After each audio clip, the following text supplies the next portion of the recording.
Չէ, այդ արտաքին քաղաքականով հարց ունի։ Մեր առաջարկը հետևյալն է, ուղղակի մի թեման փակեք, որ չթռնենք, գիտեք, արտաքին քաղաքական եւ այլ։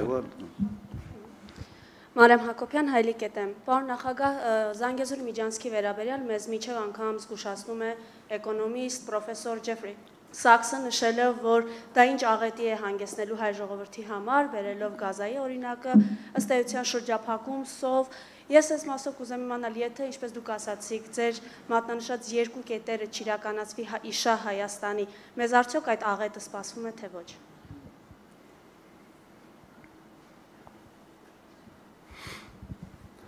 Նայեք, չեմ կարծում, որ եթե չաշխատի, մեզ սպասում է աղետ։ Հիմա էլ չի աշխատում, հիմա չեմ կարծում, որ մենք աղետի մեջ ենք։ Ուղղակի աղետը կարող է լինի հետևյալ միայն հանգամանքով պայմանավորված։ Ինչ կարգի ռեակցիա կունենանք մենք Իրանից, ինչ քաղաքականություն Իրանը կորդեգրի Միացյալ Նահանգների ընկերությանը այդ սահմանին հայտնվելու հետևանքով։ Այսա հասկանալի չէ։ Սա իսկապես ռիսկային է, որը վտանգում է ընդհանրապես այդ սահմանի գոյությունը։ Իրանի համար սահման, որը վերահսկվում է Միացյալ Նահանգների կողմից, ավելի նախընտրելի է, քան Ադրբեջանի կողմից, թե ոչ։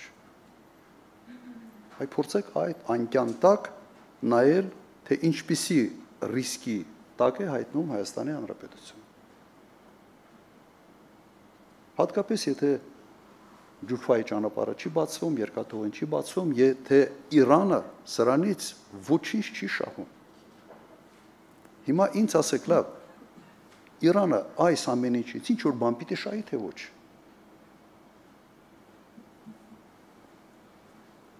Ավելի հետաքրքիր, ամենից հետաքրքիր պրոյեկտները նրանք են, որից շահում են բոլոր, այսպես հարևանները այդ պրոյեկտի։